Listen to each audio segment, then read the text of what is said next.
Welcome to Parenting Off Script, the podcast that explores the highs, the lows, and the challenges of parenting a child with additional needs. I'm Kate, your host, and I'm here with... I'm Arlen, your co-parent. Yes.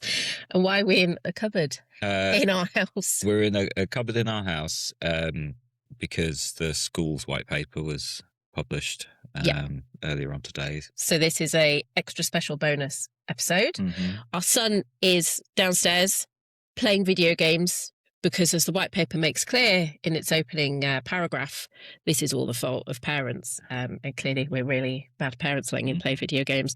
Our failed therapy dog is also outside the door, so she might come bursting in. There's definitely a separate episode all about her at some point.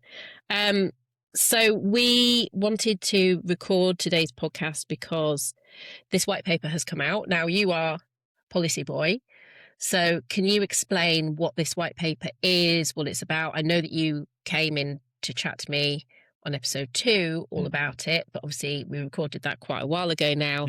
Things have changed. Can you just give an update on where we are in that policy discussion and what today's white paper is all about? Yeah, so the government has known pretty much since the last general election that SEND reform was going to be really important, and they knew that it was an issue that they needed to address. The process when there's a big change that needs to happen in legislation is that they come up with their idea. That's what the white paper is essentially their proposal for what they're going to change. They have delayed it a number of times. When we were doing episode 2, they were in the process of kind of consulting people about it again. They've got to a point where they're happy with it, or happy enough with it that they wanted it out the door. There were some leaks last week. They published it today, and then they've now opened another consultation, which is on the content of the paper. Okay. So then what happens is that they review that, and then they will bring forward the legislation that will make the changes that they're talking about. And so we're still a fairly long way out from them officially changing things, but we do now have a fairly clear idea of what they think those changes ought to be. Okay. And why has this white paper come about? Why is government so... There's the cat in the background. Why is the government talking about SEND now? So there's been a massive... You're going to let the cat in? I'm going to let whatever animal scratching the door. Special guest to the show, Crumble, the failed autism assistance dog. She's very cute, but she is not very clever and not very obedient. So she's not going to make the cut. Doesn't have many opinions about the white paper either. No, we do think she's got dog ADHD though. Possibly, yeah. Sorry, carry on. So there's been rising demand for SEND services. There's been rising suspensions. There's been rising issues with attendance and with school refusal, and a general sense that the system wasn't working, coupled with huge increases in the funding that's required, big budget problems, big kind of deficits that local authorities are building up. And then it's become not only a kind of education crisis, but also a crisis of funding, of local authorities of all sorts. This is a very serious issue. Yeah. You need to stop interrupting. So they knew they needed to do something. They knew it was urgent. They knew it was sort of needed wholesale change, or else various parts of the system were going to fall apart. And can you give a summary of what's being set out in that white paper? Because it's quite complicated, isn't it? So it's a long white paper. It's 120 odd pages. There's various documents that they've kind of published alongside it as well. The general gist is that they're looking to push for mainstream settings to be more inclusive. So that's a good thing. That's what they ought to be doing. But it's come with this kind of undercurrent of they need to be saving money as well.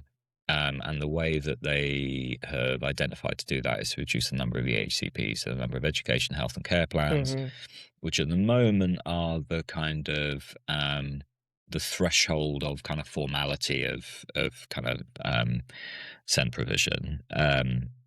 What they're looking to do and what they proposed in the white paper is that instead of having what they have now, which is a kind of informal support below that, have something that is more formalized, a set of individual support plans that are for all children who've got SEN, and then restrict the more formal EHCPs for those with the most complex or severe needs. And have they defined who is defined as having, or they've not set that out yet? No, so they've not defined that in detail yet. That will be part of the consultation that's open now. They have given an indication that, as is the case of most cases of SEN, the issues where they are on a spectrum. So we're talking about autism that can present in lots of different ways. We're talking about ADHD that can present in lots of different ways, sensory kind of perception issues that might present in lots of different ways. Just having a diagnosis or just having a kind of indication that someone is dealing with that challenge would not be enough necessarily to hit the threshold. So the positive way of looking at that is that it's about the individual and their needs, and I think everyone would probably accept that there are some children and young people who need more support than others, regardless of what tag or label they might have on them. But the negative side of that is saying, well, what you've got now and what you've been striving for all this time won't necessarily make the cut. We don't know yet. And so it's something that they're going to work through. They want to put in place kind of national guidelines for that. They want it to not be something that's decided just on the basis of a local assessment. They want there to be recognizable diagnostic criteria that allow them to hit particular thresholds of support, and they need to decide what those are. And the consultation process suggests that they'll work with other people to decide that, but they haven't got that yet. They don't know what it is. What has been the reaction from parents? Because, I mean, for example, I'm in a WhatsApp group of other SEN parents, and there's a huge spectrum of sort of the way that SEN presents itself amongst the children of those parents and their needs. And today there's been a lot of chatter about, well, this is really going to impact what they are calling the SEN betweeners. Yeah. So those children who need adjustments, who need, who have specific needs, but are maybe not the most extreme in terms of need. Like, are they going to fall through the cracks? So there's a couple of things that I think have caused people concern, and I think are things that we need to be looking really carefully at through this next phase. So the first thing is that they are looking to review existing support, so review EHCP provision at the changing between tiers of education. And they've said that's going to be effective for children who are currently in year 2. Yes. They will be which includes our son, they will be the first to have to undergo this kind of assessment once they move up to the next stage of school. Yeah, so once they reach kind of year 6 or 7, and they didn't specify which side of that crossing, but year 6 or 7, they would then have to have their support reviewed, so they might then lose the EHCP. For those that are older than that, so those that are in year 3, they will carry this through until they're 16. And so that's one thing to look out for, the fact that they're kind of talking about those changes in provision.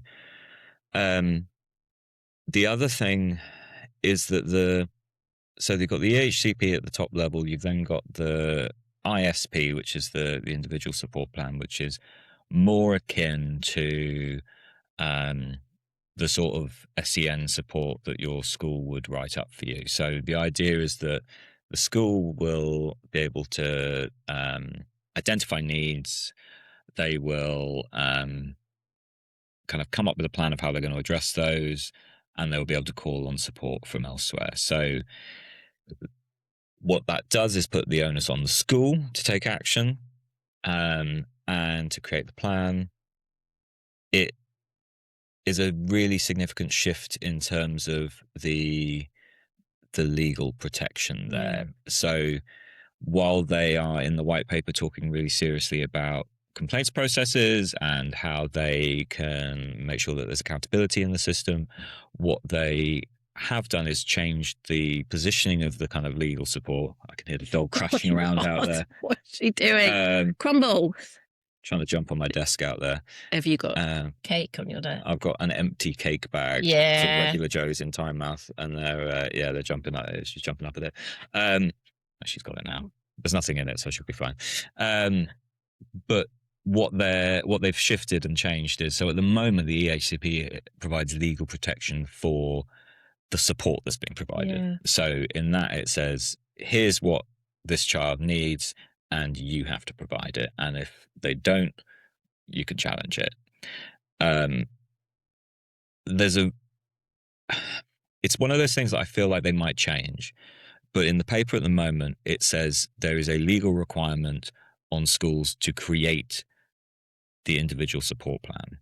So not to deliver, but to write the plan. And so that's something that, having worked with local authorities like I have done for 20 odd years now, and having looked at this issue for the length of time I've looked at it and lived it for the length of time we've lived it, that feels like it's weak. That feels like they're saying the school has a legal requirement to identify this and write it down, but not necessarily to deliver on anything. So if they're then not delivering on it, where's the accountability, and is there enough strength to it? And is it just, it's just going to leave parents feeling even more desperate?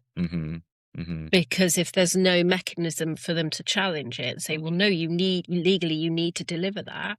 My child needs this in order to function and get an education. If that mechanism isn't there, what are parents meant to do? And then it feels like so much. I mean, so they're talking about setting out kind of complaints processes. So they're talking, but they would be enhanced versions of the existing things. It would not be going to a tribunal in the same way as you can with the EHCP. And they were quite clear about that in what they brought forward. So it then feels like it relies much more heavily on having a good relationship with the school, having a good relationship with the... Which can be really hard if they keep suspending a child, as we know. It can be really hard. When it works really well, but when it doesn't, that's when you need the support and you need the accountability, and it's there where it feels like there might be a gap. And the issue that I have that underpins... I've got two issues that underpin the whole of this.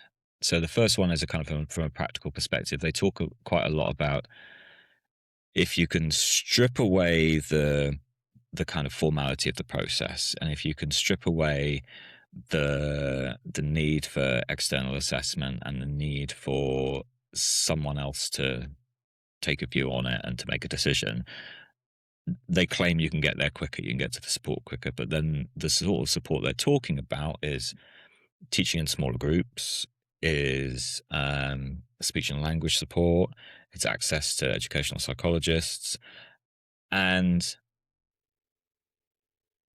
all of those come down to resourcing. Yeah, they're expensive. They're expensive, and there are shortages at the moment of all of those. So shortages of people who can run the smaller groups without it being kind of cobbled together. So you with Senkids, you need consistency, you need the same people, you need kind of a commitment of time.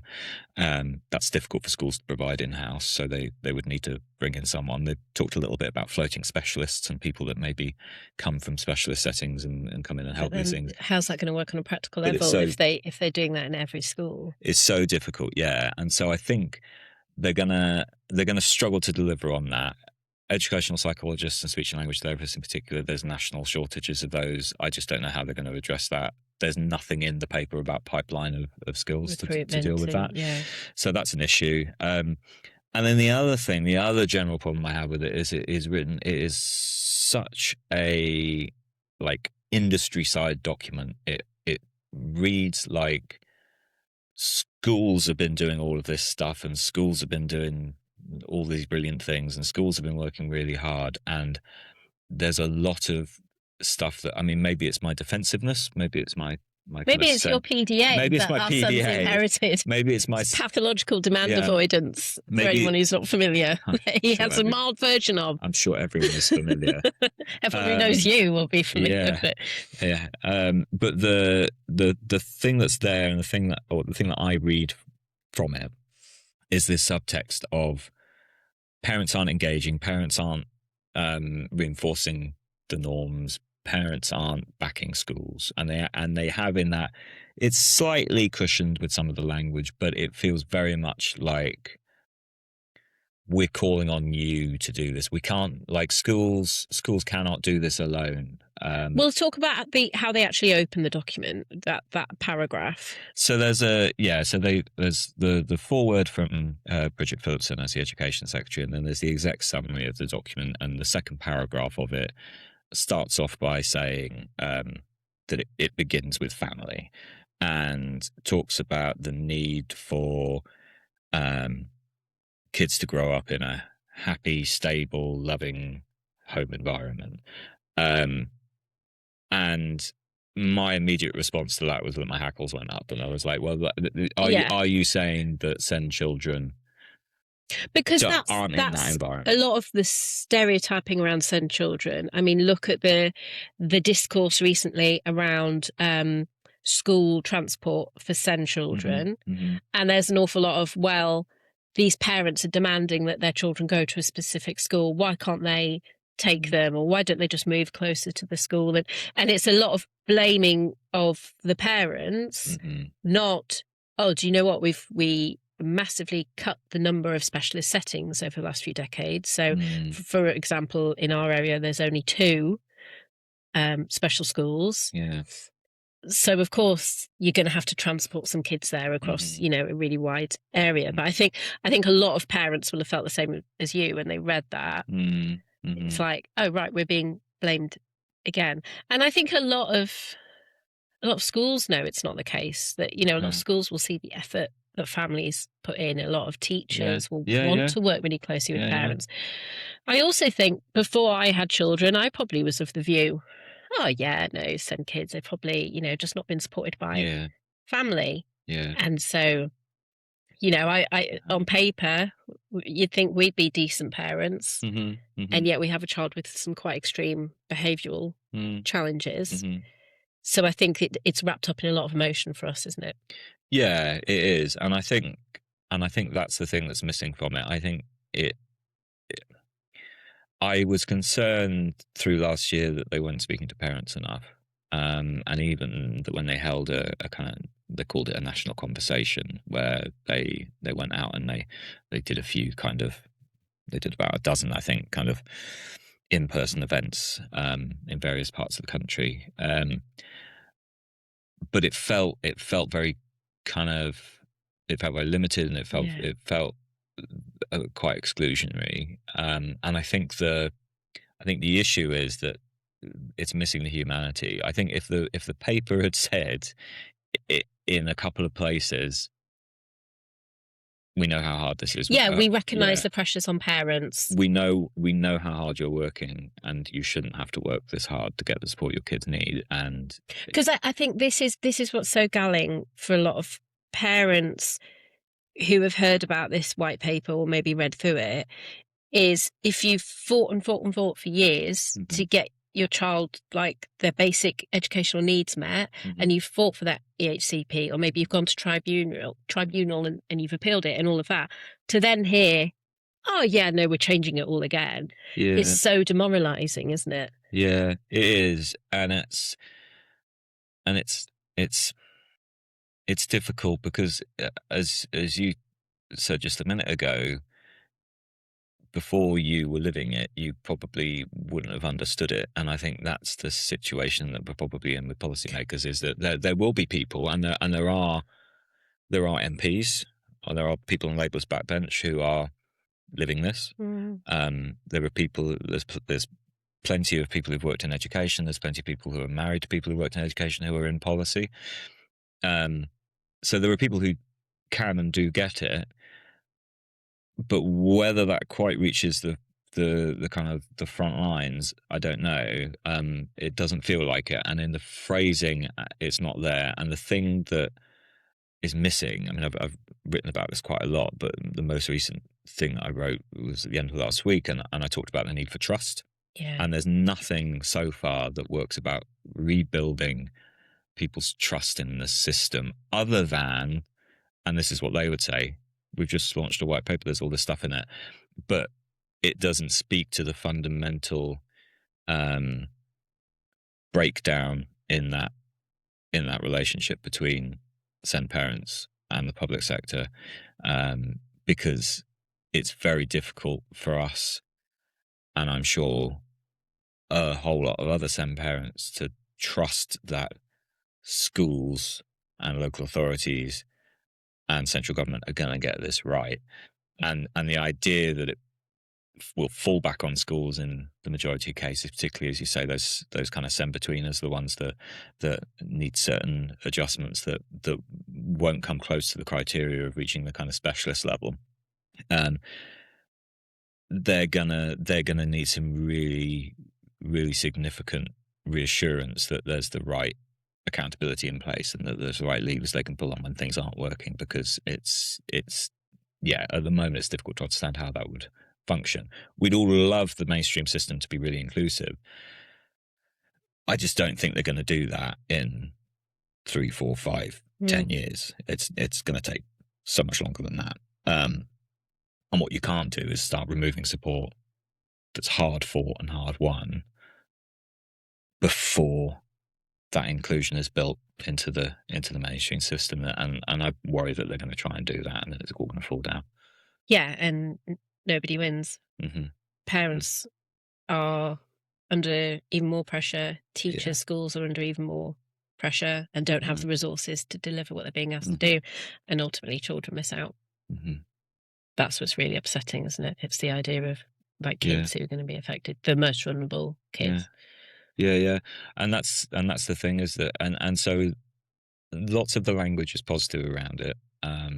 They, for example, talked about the kind of press release that kind of launched this. They talked about a massive expansion of rights for kids with SEN, but it was you're all going to have a individual support plan. So it was a expansion by watering down. It was spreading the butter thinner, and that's concerning.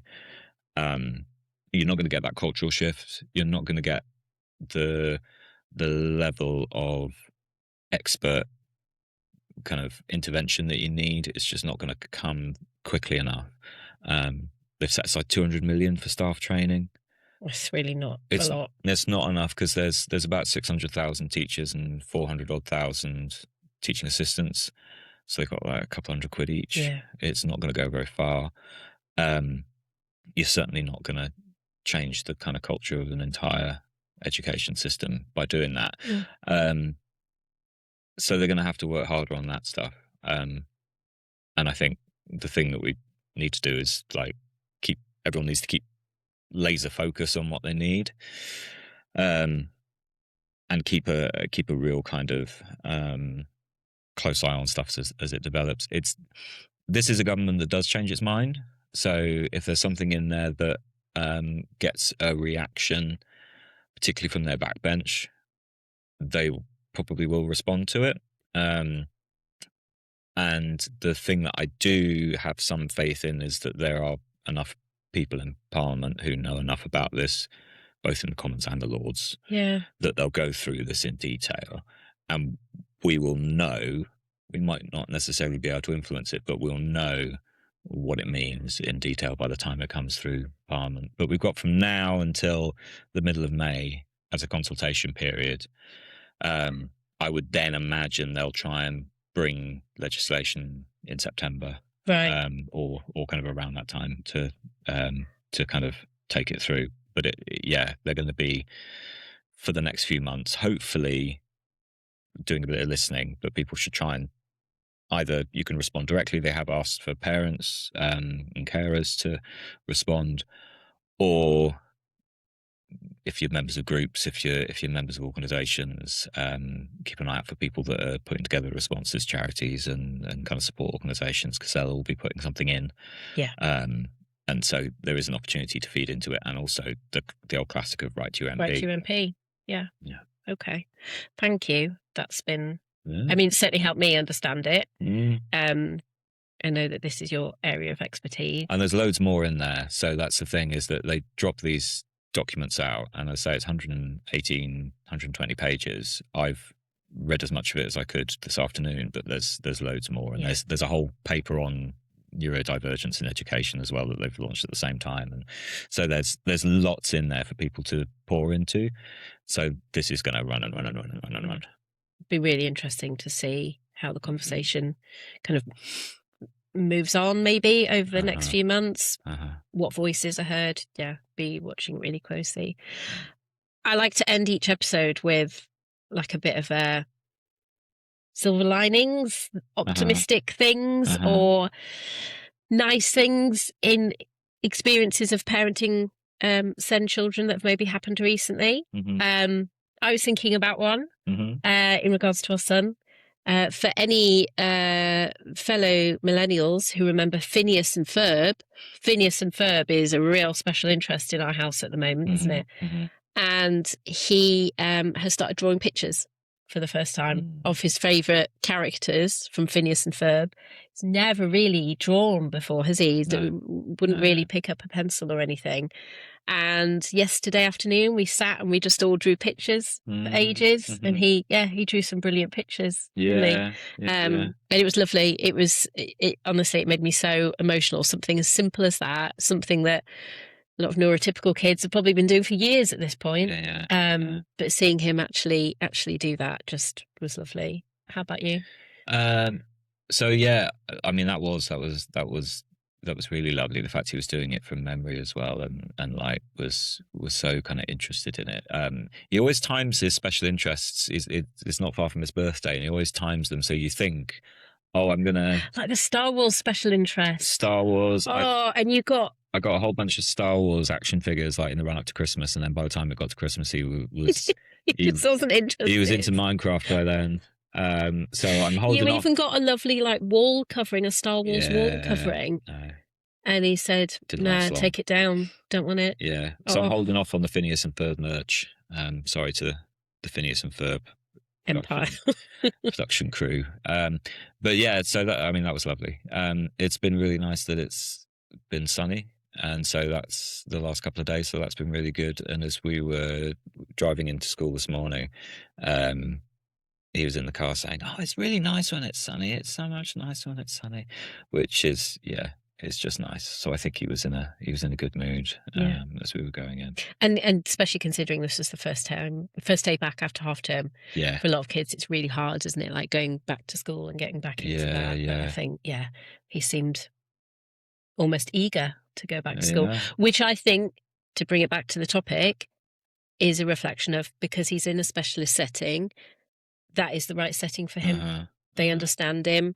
That's why he's starting to draw. That's why he's starting to spell out 3-letter words, is because he's surrounded by people who have that specialist training and know how to work with him. And so, I think back when he was in a mainstream, it would have been a very different return after half term. Yeah, absolutely. And I think that, that's it. It's that specialist knowledge and that ability to kind of tailor what they're doing to individual kids is so important. And I really hope that comes through in all these reforms, and like other people are able to benefit from that as well.